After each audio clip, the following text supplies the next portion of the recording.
We love getting your questions, so we want you to keep them coming via Facebook, Twitter, and on our webpage. Who knows, we might just answer your question here in the studio audience next. Welcome back. Our special co-host today is the Olympic diving phenom, Greg Louganis, and we've been chatting with Kamila, who is having some dating challenges. And so, Kamila, before the break, one of the things that I asked you was if you know how to be in a healthy relationship. And I'm curious from you, tell me a little bit about the pattern of how men have shown up in your life for you. Well, yeah, I don't think I really had a great role model as like, a good man in like my life, like a good father figure. Mm-hmm. And there was, someone, it was family related who did abuse me when I was very young for a couple of years. For a couple of years? Yeah. So it was mainly more like mental abuse, being told I would never be a certain way or never get a good guy, and that no guys are actually going to be faithful or anything like that. Do those tapes still play in your head? Yes, of course. I'm curious, how does it affect you when you say, okay, because you brush over it and you talk about it really quickly. Okay, well, there was a few years of mental abuse and some sexual abuse by someone that you cared about, that was a role model or should have been a role model in your life. And you said, and I know that it affects me now, but I just want to, how does it affect you now? I'm a little paranoid, I suppose. It's harder to trust. I went through that. I was raped in one of my relationships in the first year of the relationship, and I stayed for 6 years, thinking, okay, this is, the only person that will ever care about me, that will ever touch me. And then when the HIV happened, then it was like, okay, nobody's going to touch me now, So I was stuck, But what I found is, in order to either, I wasn't going to survive this relationship. I was either going to kill myself or kill him.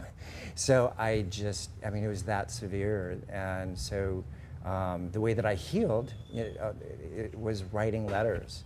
I wrote letters of anger, what it made me feel like, so that I could have a stronger voice for myself. And instead of giving my power over to someone else, maintaining my own power. Yeah, it's very hard. It's like, especially if you're like a young age, you feel so much guilt. Yeah. Especially if it's like, family And so much related. responsibility too, because you don't know any better, right? You're made to think it's your fault. Yeah. When it's happening, that you like deserve it. Yeah. And I also had to take responsibility, my part in it. I stayed for 6 years, because I didn't have the self-esteem, the self-worth, and I realized that I was giving my power away. And so when I got stronger through friends and support, I was able to, let go of that, forgive myself, and forgive them, and move on, and find a healthy relationship. I mean, I also kissed a lot of frogs along the way, but I found somebody at the right time. It took 52 years, but I found my soulmate, and so I feel blessed and honored and grateful. So I want to ask you one more time about the wall. Is it up right now? Yes, because I'm becoming like increasingly bitter, with how things have become. When I see you get bitter, and I'm glad you acknowledged that. That's the first time I felt like you really showed up, because I knew I was pissing you off a little bit, and you're so good at containing it and smiling and keeping a face on. But when somebody comes out, what I see underneath bitter is this sad little girl.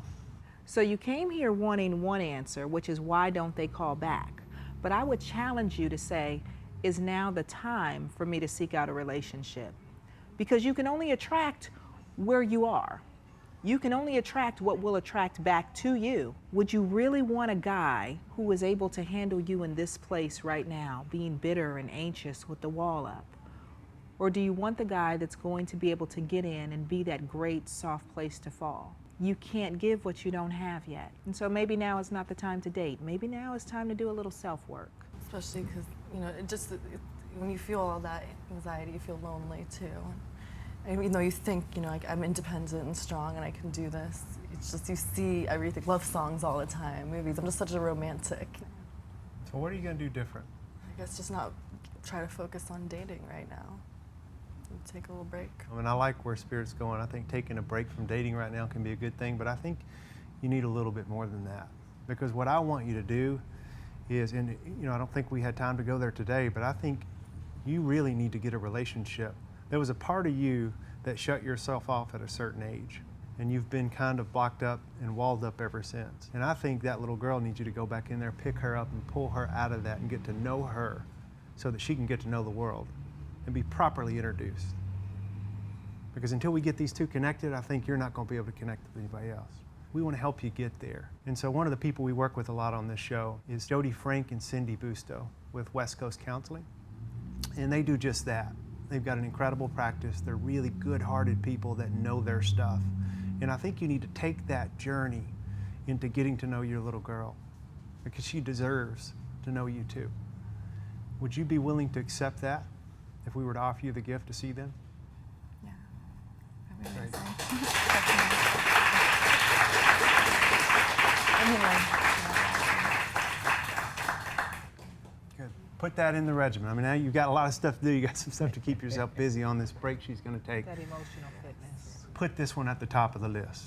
We're going to get you set up with it backstage. Thank you so much for being brave and sharing your story today. Thank you so much, Kamila. Thank you. All right. Well, we thank Kamila for sharing her story with us, and we'll be right back right after this.